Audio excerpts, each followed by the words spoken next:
ওসমান ভাই সকাল 11টায় কল করে জানাইছিলেন ভার্সিটি শেষ করে বের হবেন। আমি যেন রেডি হয়ে থাকি।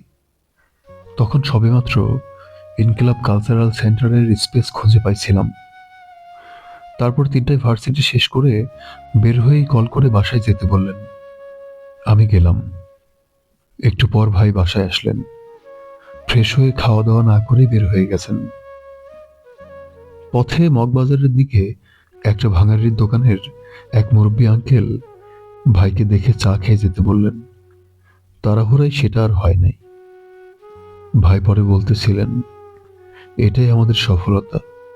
সর্বশ্রেণীর সর্বপেশার মানুষজনের কাছে একটা অবস্থান তৈরি করতে পারছি। মানুষজন আমাদের বিশ্বাস করে, একটা পরিবর্তন আশা করে আমাদের মাধ্যমে।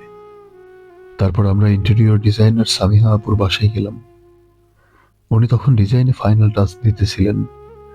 ওসমান ভাইকে দেখাইতেছিলেন কোন জায়গায় কি হবে, কেমন দেখাইতেছে সবকিছু ইত্যাদি। ভাই দুপুরে খান নাই শুনে সামিহা আপু খাবারের ব্যবস্থা করতে চাইলেন। ভাই শুধু চা খাবেন বললেন। তারপর চায়ের সাথে কেক নিয়ে আমরা বাসার ছাদে গিয়ে বসলাম। ছাদের অবস্থা দেখে ভাই বলতেছিলেন, এটা তো ছাদের থেকে বেশি একটা নার্সারি। পুরো ছাদ ভরা গাছ, বিভিন্ন রকমের শাকসবজি, ফুলের গাছ। এইখানে আমার একটা ছবি তুলে দাও। অনেকগুলো ছবি তোলার পরও ভাইয়ের পছন্দ হইতেছিল না। এই ছবিটা দেখে বলেছিলেন, এইটা ঠিক আছে।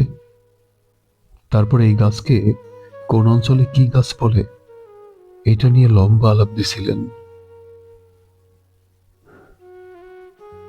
এই গাছ আছে, যে ছবি তুলেছিল সেই আছে, ক্যামেরা আছে, অথচ অথচ আমাদের আমাদের ওসমান ভাই আর নাই।